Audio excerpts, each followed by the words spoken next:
So guys finally আমরা আপনাদের জন্য নিয়ে চলে এসেছি সুইং ট্রেডিং এর এমন একটি সহজ সরল আর প্রফিটেবল স্ট্র্যাটেজি নিয়ে, যে স্ট্র্যাটেজিটা যদি আপনি শিখে যান খুব সহজেই শেয়ার বাজারে সুইং ট্রেডিং শুরু করতে পারবেন। হ্যাঁ একদমই গাইজ, তো আমরা শিখবো যে এই সুইং ট্রেডিং এর স্ট্র্যাটেজিটি কিভাবে শেয়ার বাজারে কাজ করে, কোথায় আমরা পারফেক্ট এন্ট্রি বানাবো, কোথায় আমরা টার্গেট রাখতে পারি, আর কোথায় আমরা স্টপ লস মেনটেন করে চলতে পারি। তাহলে চলুন বেশি কথা না বাড়িয়ে শিখে নিই আমরা সুইং ট্রেডিং এর স্ট্র্যাটেজিটি কি। তাহলে আজকে আমরা সুইং ট্রেডিং এর যে স্ট্র্যাটেজিটি শিখবো সেটার নাম হচ্ছে 44 মুভিং এভারেজ স্ট্র্যাটেজি। একদমই গাইস, তো এই স্ট্র্যাটেজিটি কিভাবে অ্যাপ্লাই করব সেটা জানতে গেলে আমাদেরকে প্রথমেই কিছু ক্রাইটেরিয়া আর কিছু রুলস রয়েছে সেগুলো ক্লিয়ার করে নিতে হবে। কি ক্রাইটেরিয়া না, এই স্ট্র্যাটেজিটি ইউজ করার জন্য আমরা কিছু ইন্ডিকেটর ইউজ করব। সেটার মধ্যে ফার্স্ট ইন্ডিকেটর হচ্ছে 44 SMA, মানে 44 সিম্পল মুভিং এভারেজ, সেটাও কিনা রাইজিং এ হতে হবে। অর্থাৎ মুভিং এভারেজ ইন্ডিকেটর আমরা এখানে নিয়ে কাজ করব 44 দিনের মুভিং এভারেজ, এবং সেটা কিন্তু সিম্পল মুভিং এভারেজ, আর সেটাকে রাইজিং এ থাকতে হবে, মানে নিচ থেকে উপরের দিকে উঠতে হবে। এই রকম নয় যে উপর থেকে নিচের দিকে ফল করছে, অর্থাৎ ফলিং যদি SMA আমরা দেখতে পাই সেটাতে আমরা ট্রেড প্ল্যান করব না, শুধুমাত্র যখন নিচ থেকে উপরের দিকে উঠবে সেটাতেই আমরা ট্রেড প্ল্যান করব। ঠিক আছে, এটা কিন্তু মাথায় রাখবেন। নাম্বার 2 যে ইন্ডিকেটর ইউজ করব, যেটা আমার খুব ফেভারিট ইন্ডিকেটর, সেটা হচ্ছে MACD, মানে moving average convergence divergence indicator. ঠিক আছে, এই ইন্ডিকেটর কি সিগন্যাল দেয় আমাদেরকে? বাইং আর সেলিং সিগন্যাল। তো আমরা কনফার্মেশনের জন্য MACD কে ইউজ করব। তো আপনারা যারা জানেনই না যে ইন্ডিকেটর কি, কিভাবে কাজ করে, তাদের জন্য আমি ইন্ডিকেটরের ফুল প্লেলিস্ট আই বাটনে দিয়ে দিচ্ছি, এখান থেকে আপনারা ফ্রিতে এই ইন্ডিকেটরের সম্বন্ধে জানতে পারবেন। ঠিক আছে, এবারে আসি খুব গুরুত্বপূর্ণ ফ্যাক্টরে, সেটা হচ্ছে টাইম ফ্রেম। কোন টাইম ফ্রেম আমরা ইউজ করব? কেননা দেখুন, শেয়ার বাজারে অনেক রকমের ট্রেডিং রয়েছে, ইন্ট্রাডে, অপশনস রয়েছে, পজিশনাল রয়েছে, স্ক্যালপিং রয়েছে এবং সুইং রয়েছে। তো সুইং এর জন্য আমরা কিন্তু ডেইলি টাইম ফ্রেম বা one day time frame use করব এই স্ট্র্যাটেজিটির ক্ষেত্রে। ঠিক আছে, অর্থাৎ আপনারা যারা বুঝতে পারেন না কোন টাইম ফ্রেম ইউজ করবেন, তাদেরকে বলে রাখি এটার জন্য সিম্পলি আপনারা ডেইলি বা ওয়ান ডে টাইম ফ্রেমকে ইউজ করবেন। এবারে আসি আমরা রুলসে, মানে কি কি নিয়ম আমাদেরকে মেনটেন করতে হবে। দেখুন, 4টে নিয়ম যেগুলো আমাদেরকে মাথায় রেখে চলতেই হবে, নইলে কিন্তু লস হতে পারে। কি কি রুলস? নাম্বার 1, আমরা দেখব চার্টের মধ্যে গ্রিন বুলিশ ক্যান্ডেল, অর্থাৎ সবুজ কালারের আমরা একটা ভালো গ্রিন ক্যান্ডেলকে ফলো করব চার্টের মধ্যে হতে। এই নয় যে আপনি রেড ক্যান্ডেল দেখতে পাচ্ছেন আর আপনি ট্রেড নিচ্ছেন, রেড ক্যান্ডেলে কিন্তু হবে না, হতে হবে আমাদের গ্রিন ক্যান্ডেল। এটা হচ্ছে নাম্বার 1 রুলস। নাম্বার 2 হচ্ছে সাপোর্ট বাই SMA, মানে যেটাকে SMA এর দ্বারা সাপোর্ট পেতে হবে। ঠিক আছে, এইভাবে রাইজিং SMA হবে, are rising SMA K support নিয়ে সেই বুলিশ ক্যান্ডেলটা তৈরি হবে। এটা হচ্ছে নাম্বার 2। নাম্বার 3 হচ্ছে MACDর কনফার্মেশন পেতে হবে, যে MACD কি তখন আমাদেরকে বাইং সিগন্যাল দিচ্ছে। যদি MACD বাইং সিগন্যাল দেয় তবেই কিন্তু ট্রেড প্ল্যান করার কথা ভাববো, যদি সেলিং দেয় আমরা দূরে থাকবো, অর্থাৎ ইগনোর করব। আর last but not the least is buy above the high, stop loss below the low. খুবই ইম্পর্টেন্ট। অর্থাৎ আমরা কি বলছি দেখুন, আমরা বলছি যে যখন আমাদের বুলিশ ক্যান্ডেল তৈরি হবে সেটার হাইয়ে, মানে এই জায়গাটাতে আমরা কি করব? এন্ট্রি বানানোর কথা বলছি। অ্যান্ড এই যে লো রয়েছে সেই ক্যান্ডেলের লোয়ে আমরা স্টপ লস নেব। ঠিক আছে, যেটা আমি লিখে রেখেছি বাই অ্যাবাভ দ্য হাই, মানে ক্যান্ডেলের হাইয়ে আমরা বাই করব, আর ক্যান্ডেলের হাইয়ে আমরা বাই করে আমরা ক্যান্ডেলের লোয়ে নেব স্টপ লস, কেননা স্টপ লস ম্যান্ডেটরি ট্রেডিং এর জন্য। ঠিক আছে, উইথাউট স্টপ লসে ট্রেড করবেন না। আর এই যে এন্ট্রি থেকে স্টপ লসের যে ডিস্টেন্স হবে তার কিন্তু দ্বিগুণে আপনাকে টার্গেট নিতে হবে। আর এটাই আমি লিখে রেখেছি রিস্ক ইজ টু রেওয়ার্ড, মানে কত রিস্ক নিয়ে কত রেওয়ার্ড নিতে হবে। মিনিমাম 1:2 এ সুইং ট্রেডিং এ কাজ করতে হবে, তবেই কিন্তু প্রফিটেবল হতে পারবেন। যে কোনো ট্রেডিং এ 1:2 খুবই ইম্পর্টেন্ট।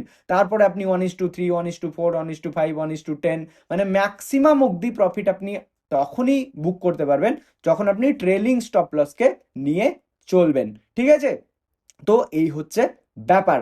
অর্থাৎ আমি আপনাদেরকে ক্লিয়ার করে দিচ্ছি। দেখুন, সিম্পলি আপনারা কি করবেন, যে মার্কেটে দেখবেন যে এইভাবে মুভিং এভারেজ রাইজিং এ হচ্ছে এবং একটা গ্রিন ক্যান্ডেল এইভাবে ধরুন সাপোর্ট নিয়ে বানালো, সেটা মিডিলেও কিন্তু যেতে পারতো, ঠিক আছে, এই যে মুভিং এভারেজ সেটা কিন্তু মিডলেও যেতে পারতো বা টাচ করে থাকতে পারতো, দেখবেন টাচ করে আছে কিনা। ঠিক আছে, তাহলে ওই ক্যান্ডেলটার আপনি কি করবেন না, হাইয়ে বানাবেন এন্ট্রি, লোয়ে নেবেন স্টপ লস, আর এন্ট্রি থেকে স্টপ লসের যা ডিস্টেন্স তার কিন্তু ডবলে আপনাকে মানে নিতে হবে টার্গেট। ঠিক আছে, দ্বিগুণে আপনি টার্গেট নেবেন, তার সঙ্গে সঙ্গে আপনাকে কি দেখতে হবে, এমএসিডি কনফার্মেশন দিচ্ছে কিনা, এই হচ্ছে ব্যাপার।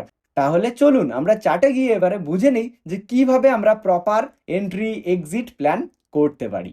So for an example and educational পারপাসের কারণে আমরা কিন্তু চার্টটিকে দেখাচ্ছি।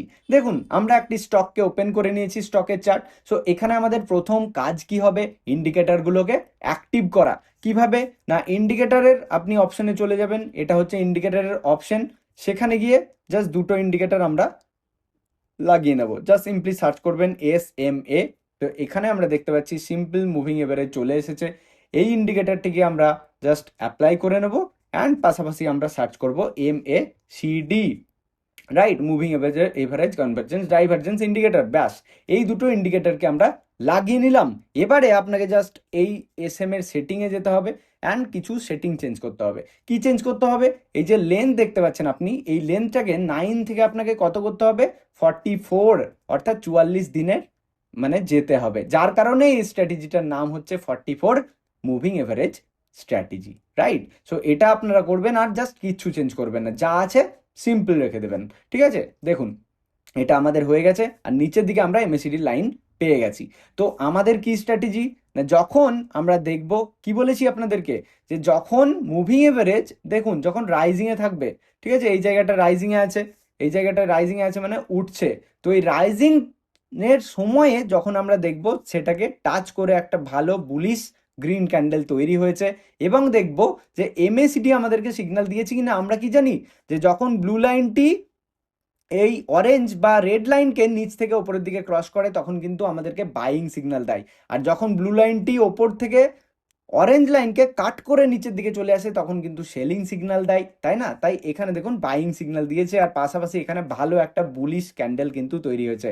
তাহলে অ্যাকর্ডিং টু আওয়ার স্ট্র্যাটেজি আমরা কোথায় এন্ট্রি বানাবো, আমরা এন্ট্রি বানাবো এই যে ক্যান্ডেল রয়েছে, এই ক্যান্ডেলটা মানে এই যে গ্রিন ক্যান্ডেল রয়েছে, এই গ্রিন ক্যান্ডেলের হাইয়ে আমরা বানাবো এন্ট্রি, এই জায়গাটাতে আমরা নেব এন্ট্রি, অ্যান্ড এই ক্যান্ডেলের লোয়ে নেব আমরা স্টপ লস, আর এটার যা ডিস্টেন্স তার দ্বিগুণে আমরা নেব টার্গেট। মানে এই সমস্ত জায়গাতে আমরা টার্গেট প্ল্যান করতে পারি, আর আমরা দেখছি খুব সুন্দর আমাদের টার্গেট অ্যাচিভ হয়ে গেছে।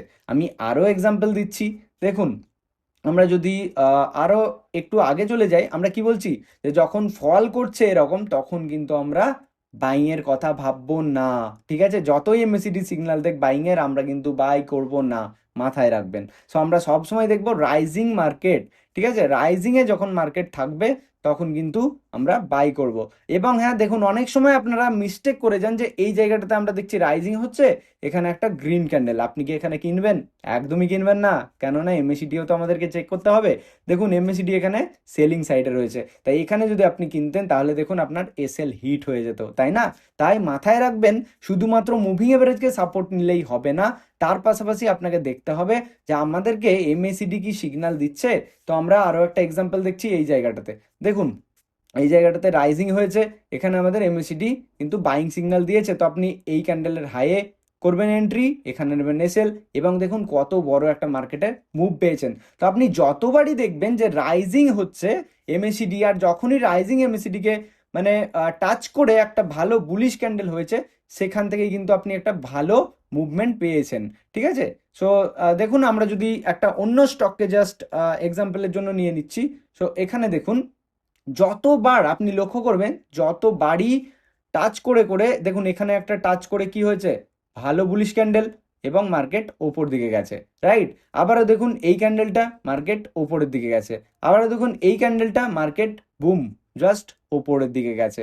যতবার আপনি দেখবেন এই 44 মুভিং এভারেজের কাছাকাছি যদি কোনো ভালো বুলিশ ক্যান্ডেল তৈরি হচ্ছে, তখন কিন্তু আপনি MACDটাকে একবার চেক করে জাস্ট প্রপার স্টপ লস আর রিস্ক রেওয়ার্ড রেশিও মেনটেন করে ট্রেড প্ল্যান করতে পারেন। এটাই হচ্ছে 44 দিনের সিম্পল মুভিং এভারেজের সুইং ট্রেডিংয়ের স্ট্র্যাটেজি। এবং আমি বলি পার্সোনালি এই স্ট্র্যাটেজি আমি নিজেও কিন্তু ইউজ করি। ঠিক আছে, দেখুন এখানেও খুব সুন্দর একটা মুভিং এভারেজের কাছে একটা ভালো বুলিশ ক্যান্ডেল হয়েছে, অ্যান্ড বুলিশ ক্যান্ডেল হওয়ার পর আমাদেরকে মুভিং এভারেজও কিন্তু বাইংয়ের দিকেই রয়েছে। অ্যান্ড এখান থেকে যদি আপনি ট্রেড প্ল্যান করতেন তাহলে দেখুন কত বড় একটা মুভ আপনি ক্যাপচার করতে পারতেন। সো আমি বলছি মানে আপনি যে এই স্ট্র্যাটেজিতেই কাজ করবেন সেটা তো নয়, আপনি ব্যাক টেস্ট করুন, দেখুন স্টকের চার্ট খুলে 44 মুভিং এভারেজ লাগিয়ে দেখুন যে সেটা কাজ করছে কিনা। আর এটাও বলি যে সবসময় কাজ করবে সেরকমটা হয় না, বাজারে এমন কোনো স্ট্র্যাটেজি নেই যে সবসময় আপনাকে কিন্তু রেজাল্ট ভালোই দেবে। যার জন্যই আমরা প্রথমেই বলেছি স্টপ লস মেনটেন করতে হবে। তো দেখুন তো সুইং ট্রেডিংয়ের জন্য র্যান্ডাম স্টক তুললে তো হবে না, আপনাকে কিছু ভালো স্টকও বাছাই করতে হবে। তো সুইং ট্রেডিং এর স্টক সিলেকশন প্রসেস আমরা খুব ভালো একটি প্রসেস আপনাদের সঙ্গে আমি শিখিয়ে রেখেছি, আই বাটনে দিয়ে দিলাম, অবশ্যই চেক আউট করবেন যারা সুইং ট্রেডিং এর জন্য স্টক কিভাবে বাছাই করতে হয় সেটা জানেন না। খুব ইজি প্রসেস, আমি কথা দিচ্ছি দেখলে খুব ভালোই লাগবে। ঠিক আছে, তো অবশ্যই চেক আউট করে নেবেন। সো গাইজ এই হচ্ছে তাহলে আমাদের আজকে সুইং ট্রেডিং এর 44 SMA স্ট্র্যাটেজি। তো অবশ্যই জানাবেন এই স্ট্র্যাটেজিটি শিখে আপনাদের কেমন লাগলো, আর পাশাপাশি ভিডিওটিকে লাইক করে হাইপ করে দিন এবং ফ্রেন্ডস ও ফ্যামিলি মেম্বারদের সঙ্গে শেয়ার করে দিন যারা সুইং ট্রেডিং করতে চান। আর আমাদের চ্যানেলে যদি আপনি আজকে নতুন হন, চ্যানেলটিকে সাবস্ক্রাইব করে পাশে থাকা বেল আইকনটিতে প্রেস করে দিন। চলুন দেখা হচ্ছে পরবর্তী ভিডিওতে। সবাই ভালো থাকবেন, সুস্থ থাকবেন, ধন্যবাদ।